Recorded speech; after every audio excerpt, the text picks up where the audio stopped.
Assalamualaikum warahmatullahi wabarakatuh. Perkenalkan, nama saya Rahmasari dari TBI 5 semester 2. Di sini saya ingin memenuhi tugas akhir dari mata kuliah Bahasa Indonesia.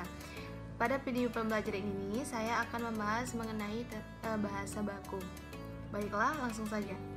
Bahasa baku adalah kata yang digunakan sesuai dengan pedoman kaidah bahasa Indonesia yang telah ditentukan dan sumber utama dari bahasa baku yaitu Kamus Besar Bahasa Indonesia atau KBBI. Kata baku umumnya sering digunakan pada kalimat yang resmi, baik itu dalam suatu tulisan maupun dalam pengungkapan kata-kata. Nah, bahasa baku ini memiliki ciri-ciri. Yang pertama, tidak terpengaruh bahasa daerah. Yang kedua, tidak terpengaruh bahasa asing. Yang ketiga, menggunakan imbuhan secara eksplisit.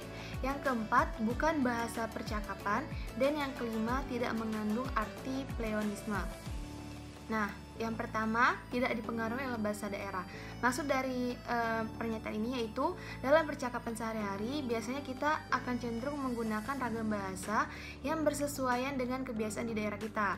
Nah, bahasa baku tidak dipengaruhi oleh bahasa daerah seperti penambahan akhiran pada suatu kata, istilah atau sebutan tertentu ataupun perubahan awal kata. Nah, yang kedua, tidak dipengaruhi oleh bahasa asing.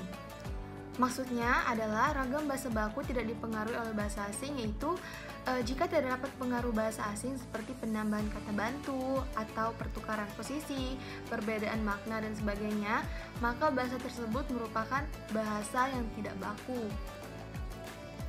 Yang ketiga yaitu menggunakan imbuhan secara eksplisit.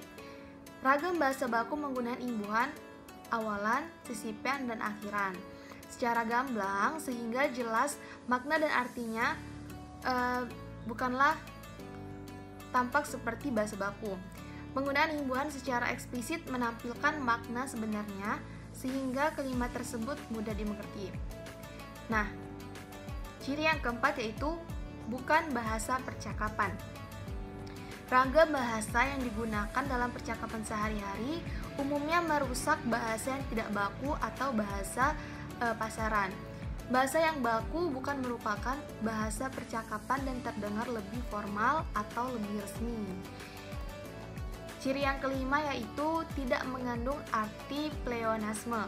Maksudnya adalah pleonasme sendiri berarti majas yang menggunakan suatu kata atau keterangan yang sebenarnya tidak diperlukan lagi karena arti kata tersebut sama dengan kata yang diterangkan pada pertanyaan yang sudah jelas maknanya.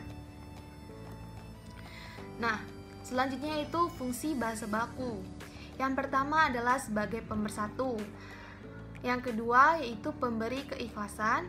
Yang ketiga pemberi kewibawaan. Yang keempat kerangka acuan. Yang pertama yaitu pemersatu, artinya yaitu pemakaian bahasa yang dapat mempersatukan sekelompok orang menjadi satu kesatuan masyarakat Indonesia. Yang kedua yaitu pemberi keikhlasan, maksudnya yaitu pemakaian bahasa baku dapat menjadi pembeda dengan masyarakat yang memakai bahasa lainnya.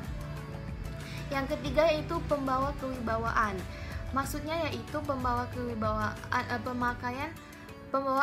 pembawa kewibawaan maksudnya yaitu pemakaian bahasa baku dapat memperlihatkan kewibawaan pemakainya.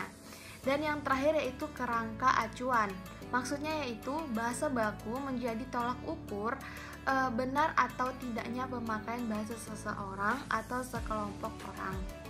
Demikian video pembelajaran mengenai bahasa baku.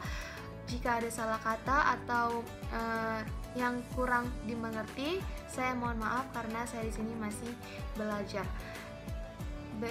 Sekian dari saya. Assalamualaikum warahmatullahi wabarakatuh.